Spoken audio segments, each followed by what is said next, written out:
سلام، خسته نباشید. خوش اومدید به یه ویدیو جدید از کانال آرتین گیمر، از چنل آرتین گیمر. امروز اومدیم بهتون یاد بدم چطوری وی پی ان کامپیوتر برای خودتون دانلود کنید و بتونید تو کامپیوتر به یوتیوب و چنل هایی که فیلترن برید. خب بریم سراغ ویدیو. خب بچه ها، اول وارد مایکروسافت استور میشید. حالا وی پی ان من آنه، ولی وی پی ان آن نباشم این مایکروسافت استور میاره برات.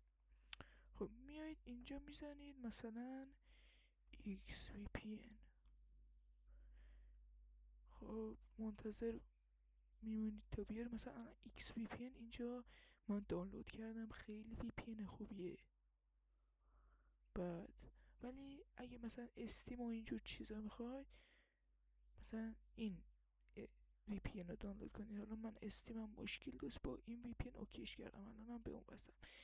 هر دوتاشون وی پی ان خوبی هن. حالا میاید تو مایکروسافت استور، حالا اینو میاید اینجا گتو میزنید. حالا برام اوپنه چون نصب کردم، اینستال کردم.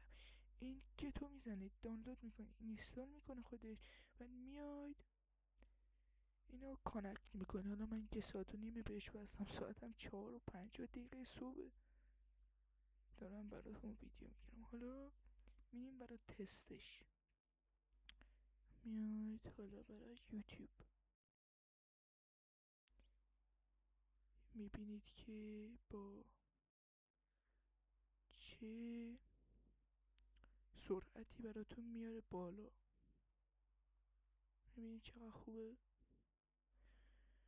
خب این حالا آموزش بود. حالا هزاران وی پی ان دیگه هم هست، هم وی پی ان گوشی. هم مثلا همه این وی پی ان ها برای گوشی هم هست، برای اندروید و آی او اس و اینجور چیزا، ولی برای کامپیوتر هم اینا هست. میاد تو مایکروسافت استور و دانلود میکنید. حالا این فکر کنم تو مایکروسافت استور توی ویندوز 10 و 11 هست. حالا من یه عمر ویندوز 7 استفاده کردم ولی مایکروسافت استور ندیدم. حالا اگه مثلا ویندوز 7 دارید، میایید اینجا مثلا سرچ کنید مایکروسافت استور. اینجا دانلود کنید مایکروسافت استور رو آن ویندوز، برای ویندوز 7 و اینجور چیزا. میرید دانلود میکنید و میتونید وی پی ان و اینجور چیزا رو ازش دانلود کنید. امیدوارم از این ویدیو خوشتون بیاد. لطفا چنل ما رو سابسکرایب کنید و این ویدیو رو لایک کنید. فعلا تا یه ویدیو دیگه، بای.